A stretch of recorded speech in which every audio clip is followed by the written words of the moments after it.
ಆತ್ಮೀಯ H16 news ಅರ್ಥಾತ್ ಹೇ ಸೀತಾರಾಮಗೆ ಸ್ವಾಗತ. ನಾನು ನಿಮ್ಮವ MI ಅಥವಾ ಮಲ್ಲಪ್ಪ ಜೋತಾವಾರ್. ಆದ್ಮೇಲೆ ಈಗ ತಾವು ದಿನ ಸುದ್ದಿಗಳನ್ನ ಅದರ ಜೊತೆಗೆ ವಿಶೇಷತೆಗಳನ್ನ ನೋಡ್ತಾ ಹೋಗಿ ವಿಶೇಷ ಈ ಮೊದಲನೇ ಸುದ್ದಿಯನ್ನು ನೋಡಿ.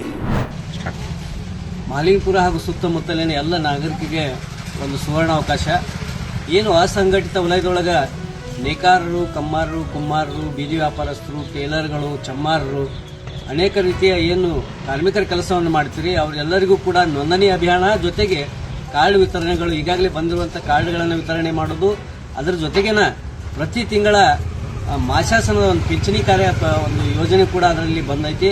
ಆ ಯೋಜನೆಗೆ ತಾವೆಲ್ಲರೂ ನೋಂದಣಿ ಆಗುವ ಸಲುವಾಗಿ ಈ ಒಂದು ಕಾರ್ಯಕ್ರಮವನ್ನು ಕಾರ್ಮಿಕ ಇಲಾಖೆ ಮತ್ತು ಕರ್ನಾಟಕ ರಾಜ್ಯ ನೇಕಾರ ಸೇವಾ ಸಂಘದ ಸಹಯೋಗದಲ್ಲಿ ಆಯೋಜನೆ ಮಾಡಲಾಗಿದೆ. ಬಾಗಲಕೋಟೆ, ಜಮಖಂಡಿ, ಮುಧೋಳಿನ ಎಲ್ಲ ಅಧಿಕಾರಿಗಳು ಕೂಡ ಈ ಕಾರ್ಯಕ್ರಮದಲ್ಲಿ ಭಾಗವಹಿಸಿರ್ತಾರೆ. ದಿನಾಂಕ 24 ಮಂಗಳವಾರ ಬೆಳಗ್ಗೆ 10 ಗಂಟೆಗೆ ತಾವೆಲ್ಲರೂ ಕೂಡ ಈ ಒಂದು ಕಾರ್ಯಕ್ರಮದಲ್ಲಿ ಬಹುಸಂಖ್ಯೆಯಲ್ಲಿ ಭಾಗವಹಿಸಿ ಅದರ ಸದುಪಯೋಗವನ್ನು ಮಾಡ್ಕೋಬೇಕು ಅಂತೇಳಿ ಕರ್ನಾಟಕ ರಾಜ್ಯ ನೇಕಾರ ಸೇವಾ ಸಂಘದಿಂದ ಎಲ್ಲ ಕಾರ್ಮಿಕರಲ್ಲಿ ಕೂಡ ವಿನಂತಿಯನ್ನು ಮಾಡ್ಕೋತೀವಿ. ಧನ್ಯವಾದಗಳು. ನಿನ್ನೆ ದಿನ ಬಾಗಲಕೋಟೆಯ ಹಿಂದೂವಿ ಸಾಮ್ರಾಜ್ಯದ ಸಾಮ್ರಾಟ ಶಿವಾಜಿ ಮಹಾರಾಜರ ಒಂದು ಜಯಂತಿಯ ಮೆರವಣಿಗೆಯಲ್ಲಿ ದುಷ್ಟ ಸಮಾಜದಲ್ಲಿ ಶಾಂತಿಯನ್ನು ಕದಡುವಂಥ ದುಷ್ಟ ದೇಶದ್ರೋಹಿಗಳು ಮೆರವಣಿಗೆಯ ಸಂದರ್ಭದಲ್ಲಿ ಕಲ್ಲು ಮತ್ತು ಚಪ್ಪಲಿಯನ್ನು ಎಸೆದಿದ್ದಾರೆ. ಇದು ಅತ್ಯಂತ ಖಂಡನಾರ್ಹವಂಥ ಒಂದು ವಿಷಯ. ಇವತ್ತು ಬಾಗಲಕೋಟೆಯ ಪೊಲೀಸ್ ವರಿಷ್ಠಾಧಿಕಾರಿಗಳು ಇವತ್ತು ಅವ್ರ ವರ್ತನೆ ನೋಡಿದರೆ ನನಗೆ ಬಹಳ ಪಾಪ ಅನ್ನಿಸ್ತಾ ಇದೆ. ಅವ್ರ ಮೇಲೆ ಪಾಪ. ಯಾಕೆಂದರೆ ಏನು ಇವರು ದಬ್ಬಾಳಿಕೆ ಮಾಡಿದ್ರು ಹಿಂದೂಗಳ ಮೇಲೇ ದಬ್ಬಾಳಿಕೆ ಮಾಡಕತ್ತಾರೆ. ಆ ಮಸೂತಿಯಲ್ಲಿ ಕಲ್ಲು ಒಗೆದವರು, ಚಪ್ಪಲ್ ಎಸೆದವ್ರ ಮೇಲೆ ಇವ್ರು ದಬ್ಬಾಳಿಕೆ, ಇವ್ರು ದರ್ಪ ತೋರಾಕತ್ತಿಲ್ಲ, ಇವ್ರು ಲಾಠಿ ಚಾರ್ಜ್ ಏನಿದ್ರು ಹಿಂದೂಗಳ ಮೇಲೇನ. ಏನು ಹಿಂದೂಗಳೇನು ಅಷ್ಟು ಅಸಹ್ಯ ಕಂಡಿದಾರ ಇವ್ರಿಗೆ? ಸನ್ಮಾನ್ಯ ಪೊಲೀಸ್ ವರಿಷ್ಠಾಧಿಕಾರಿಗಳೇ, ಕೇವಲ ನಮ್ಮ ಕಾರ್ಯಕರ್ತರಿಗೆ ಅಷ್ಟೇ ಕಲ್ಲು ಚಪ್ಪಲು ಬಿದ್ದಿಲ್ಲ, ನಿಮಗೂ ಕೂಡ ಬಿದ್ದಿದೆ, ನಿಮಗೂ ಕೂಡ ರಕ್ತ ಬಂದಿದೆ, ನಿಮಗೂ ಕೂಡ ಗಾಯವಾಗಿದೆ. ಯಾಕೆ ನೀವು ಮಸೀದಿಯನ್ನು ಸೀಜ್ ಮಾಡಬಾರ್ದು? ಮಸೀದಿಯನ್ನು ಕೂಡಲೇ ನೀವು ನಿಮ್ಮ ಸುಪರ್ದಿಗೆ ಪಡಿಬೇಕಾದನ್ನ. ಯಾಕೆಂದರೆ ನಾವು ಕರ್ನಾಟಕ ಸರ್ಕಾರಕ್ಕೆ ಆಗ್ರಹ ಮಾಡಲ್ಲ. ಕರ್ನಾಟಕ ಸರ್ಕಾರದ ಮನಸ್ಥಿತಿ ಹೇಗಿದೆ ಅಂದರೆ ಅವರು ಓಲೈಕೆಯಲ್ಲೇ ತಮ್ಮ ಅಧಿಕಾರವನ್ನು ನಡೆಸ್ತಾ ಇದ್ದಾರೆ.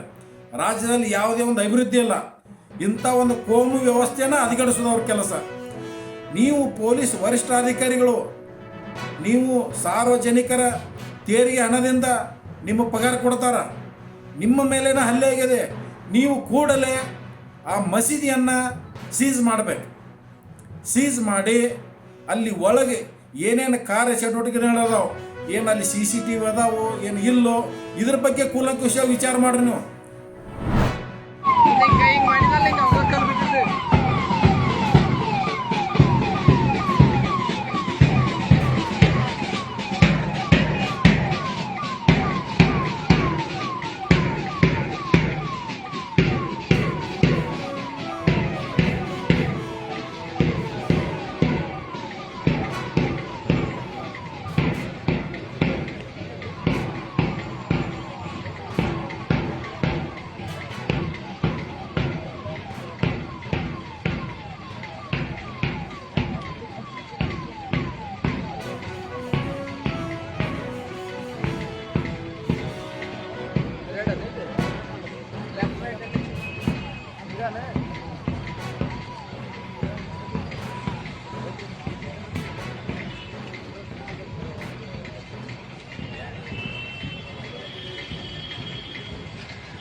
ಇಲ್ಲ ನೀವು ಮುಂದೆ ಓದ್ತೀರಿ ಸರ್ ಅಂತೇಳಿ ಅನ್ನೋ ಅಂದಿ ಇಲ್ಲ ಸರ್ ಇಲ್ಲ ಹೂವ ಪಾವ ಚಿಲ್ಲ ಇದು ಚಪ್ಪಲ್ ಪಪ್ಪಲ್ ಇಲ್ಲಿ ಬಿದ್ದಿದ್ರಿ ಸರ್ ಇಲ್ಲ ಸರ್ ಇಲ್ಲ ಸರ್ ಇಲ್ಲ ಸುಳ್ಳು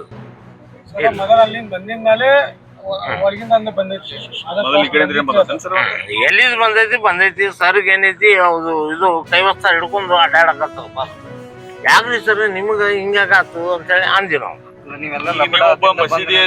ಮಸೀದಿಯ ಚೇರ್ಮನ್ ಆಗಿ ಕೂಡ ಜವಾಬ್ದಾರಿ ಇದರಲ್ಲಿ ಅದೇ ಏನಾಗಬೇಕಂತ ಸರ್ ಹಿಂಗೆಲ್ಲ ಆಗಿತ್ತಲ್ಲ ಅಲ್ಲ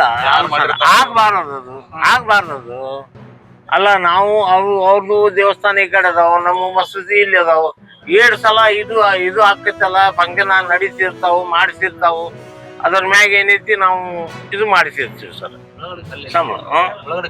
ಇಲ್ಲ ಒಳಗಡೆ ಕಲ್ಲಂಕರ ಇರುದಿಲ್ಲ ಸರ್ ಚಪ್ಲಿ ಇಲ್ರಿ ಚಪ್ಲಿನೂ ಇರುದಿಲ್ಲ ಚಪ್ಲಿ ಅವ್ರವ್ರ ಚಪ್ಲಿ ಹಾಕೊಂಡ್ ಹೋಗ್ಬಿಡ್ತಾರ ಸರ್ ಈ ಬಗ್ಗೆ ಸಮಗ್ರ ತನಿಖೆ ಆಗ್ಲಿ ಮಾಡಿದವ್ರಿಗೆ ಶಿಕ್ಷೆ ಆಗ್ಲಿ ಅಂತಂದು ಬಯಸ್ತಾರೆ ಓಕೆ ಸರ್ ಮಾಡಿದವ್ರಿಗೆ ಶಿಕ್ಷೆ ಆಗ್ಲಿ ಇದು ಆಗ್ಲಿ ತನಿಖೆ ಆಗ್ಲಿ ಈಗ ಅವರು ಅದನ್ನ ಅಂತಾರೆ ಸರ್ ನಾಳೆ ಸಂಜೆ ಇನ್ನಷ್ಟು ಬಂದಿರೋ ಅವ್ರ ಮೇಲೆ ಕಂಪ್ಲೇಂಟ್ ಆಗ್ಬೇಕು ಅದೊಂದು ಅಲ್ಲ sir okay Rafiq annum Sagar ತಾವೆಲ್ಲ ಇಲ್ಲಿವರೆಗೆ ಸುದ್ದಿಗಳನ್ನು ನೋಡಿದಿರಿ, ಜೊತೆಗೆ ವಿಶೇಷ ಘಟನೆಗಳನ್ನು ಸಹ ನೋಡಿದಿರಿ. ಅದು ನಿಮ್ಗೇನು ಅನ್ನಿಸ್ತು? ನಿಮಗೆ ಲೈಕ್ ಮಾಡಿರಿ, ಶೇರ್ ಮಾಡಿರಿ, ಕಾಮೆಂಟ್ ಮಾಡಿರಿ, ಜೊತೆಗೆ ಸಬ್ಸ್ಕ್ರೈಬ್ ನಿಲ್ಲಿಸ್ಬೇಡ್ರಿ. H16 ನ್ಯೂಸ್ ಅರ್ಥಾತ್ ಈ ಸಿದ್ದರಾಮಯ್ಯ ಸತ್ಯದ ಕೈಗನ್ನಡಿ ವಂದನೆಗಳು.